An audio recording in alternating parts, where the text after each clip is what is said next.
Memórias de uma escola. Bom dia! Hoje estamos aqui com o Sr. Bernardo, um eletricista que frequentou as ARC há cerca de 20 anos e que nos irá falar sobre um aparelho muito utilizado em várias profissões que trabalham diariamente com circuitos elétricos, o amperímetro. Bom dia, Sr. Bernardo. Bom dia e desde já obrigado pelo convite. Para começar, será que poderia nos explicar o que é um amperímetro e quais são as suas principais funções? Então, o amperímetro é um aparelho utilizado para medir a corrente elétrica entre mA e amperes em circuitos elétricos e tem que ser ligado em série. Este aparelho tem uma resistência interna baixa para não interferir com a corrente do circuito. Já agora, é importante não confundir o amperímetro com o galvanómetro. E o que seria um galvanómetro? Um galvanómetro é um aparelho que também mede a corrente elétrica, mas correntes mais baixas, entre os microamperes e miliamperes. Possui uma resistência elétrica maior e pode ser convertido num amperímetro com um resistor de baixa resistência em paralelo. E é necessário tomar algum tipo de cuidados com a utilização deste instrumento? Sim, existem alguns cuidados que devemos ter em atenção no manuseamento deste aparelho e que são necessários para que não ocorram acidentes. E quais seriam esses cuidados?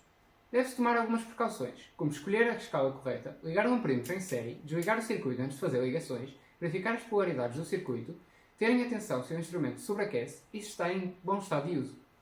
Não sabia que existiam assim tantas precauções a serem tomadas quando se usa um amperímetro. E caso essas medidas não sejam levadas em atenção, quais seriam as consequências? Caso não se manuseie este instrumento com os devidos cuidados, podem ocorrer danos ao aparelho, choques elétricos, curtos-circuitos, o instrumento pode queimar e ainda causar um incêndio, o que não é de todo algo que se deseja.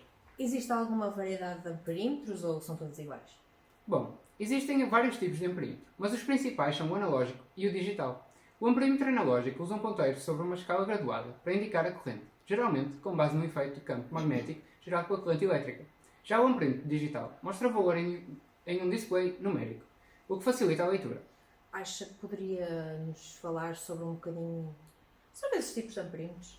Sim, podemos falar, por exemplo, do amperímetro de ferro móvel, usado principalmente em corrente alternada, e do amperímetro de bobina móvel, mais comum para corrente contínua. Também há os amperímetros de efeito Hall, que medem a corrente sem contacto direto, e os alicatos amperímetros, muito usados em campo por técnicos, pois medem a corrente apenas envolvendo um fio condutor.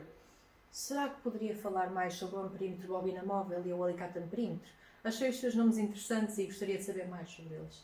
Vou começar por falar sobre o amperímetro de bobina móvel, que é utilizado para medir a corrente contínua num circuito, utilizando um campo magnético e uma agulha indicadora para mostrar a corrente numa escala analógica. De seguida temos o alicate amperímetro, que é ideal para medir tanto correntes alternadas quanto contínuas. Para além disso, é bastante utilizado em manutenções, uma vez que pode ser utilizado de forma indireta, ou seja, não sendo preciso desconectar o circuito para ligar, podendo evitar diversos acidentes. Tem mais alguma pergunta? Não tenho mais perguntas. Então isto é tudo que tenho para partilhar consigo sobre amperímetros. Obrigado! Obrigada, eu.